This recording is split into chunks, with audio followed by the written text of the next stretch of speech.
Well, it's Friday the 14th of February. We have just a couple of days until Mars enters Capricorn and Mercury stations retrograde on the 16th. This is a good time for innovation and organisation, but Mercury, like a cat, will want to wander across your keyboard and desk, generally getting in the way. Not in a malicious way, but just doing the thing that he does. This is episode 2006 of 301 Permanently Moved.online, a personal podcast 301 seconds in length, written, recorded and edited in 1 hour by me at the JMO. My dear internet friend Ariel passed away in December. There's a link to the blog/eulogy that I wrote upon hearing the news in the show notes. But today is one of those days that I wish she was still around, as I just know that she would have something to say about today's episode.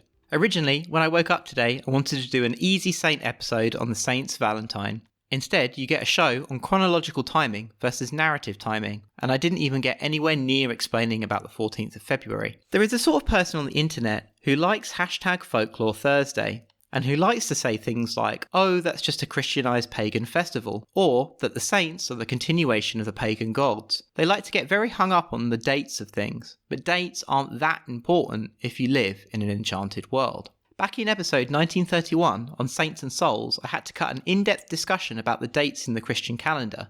Instead, I just had to leave it with that All Saints' Day was originally on May the 13th. The date of the dedication of the Pantheon in Rome as a church. It was later moved to November the 1st. It's important to get your head around dates and time in the early Christian church and the ancient world. It's the year 2020 AD right now because Christianity has an eschatology. We usually think of eschatology as final destiny. What's unique about having an eschatology is that you experience all of time as moving forwards towards something, which means it makes sense to count from something until we get to the point that we are headed. The thing is, early Christians were not hung up on the end of the world and the ultimate judgment as later ones. With Jesus' death and resurrection on the cross, the world had only just entered what Paul calls new creation, or a new age, with Jesus as the Logos. He in some sense not only powers the universe, but also moves it forwards towards the eschaton. We can even still see hints of this movement forward in Anno Domini, or advancing age. This idea, of course, is all very novel and theological rather than practical. Early Christians went about their days and years with a far more circular notion of time, inside the wheel of the year, as some people would say. What's important about thinking about a circular year is that in some sense, every solstice is the same solstice. The date is also useful, but not that useful for one's day-to-day life. When the main clock for telling the time of the year is the moon and the stars,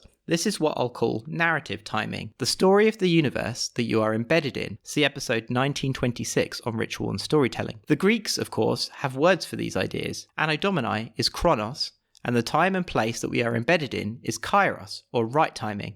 The simplest explanation I've heard to distinguish the two is, if you think of time as a flowing river which carries us along, then that's Cronos.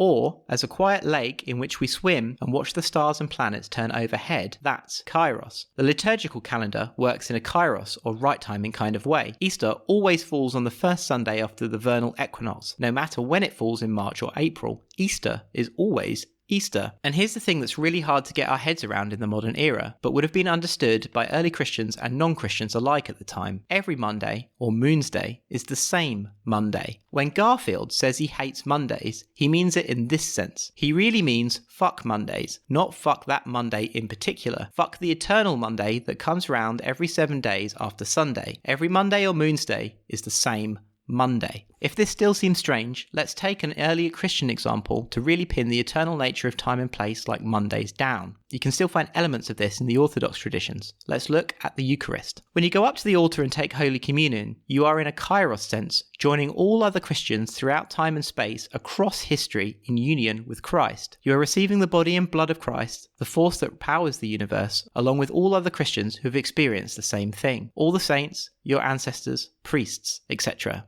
They are all there with you, next to you, alongside you, as you kneel in front of the cross. This is why Kairos is such a powerful idea. I've also heard the difference between Cronos and Kairos as clock time and plot time. Plot time being when things happen in a play or a story. Kairos means that we all live inside and experience the same narratives about the world together. We are all here on Friday today, and it will be the same next Friday. So why not think of them in some sense as the same Friday? I want to do an episode on story dwelling at some point. I'll be touching on landscape, folklore, and tales. But before then, I need to explore hyperthickness with you, and I also want to make an episode about racist people angry about Dev Patel playing Sir Gawain in the new Green Knight film. so there's more to come.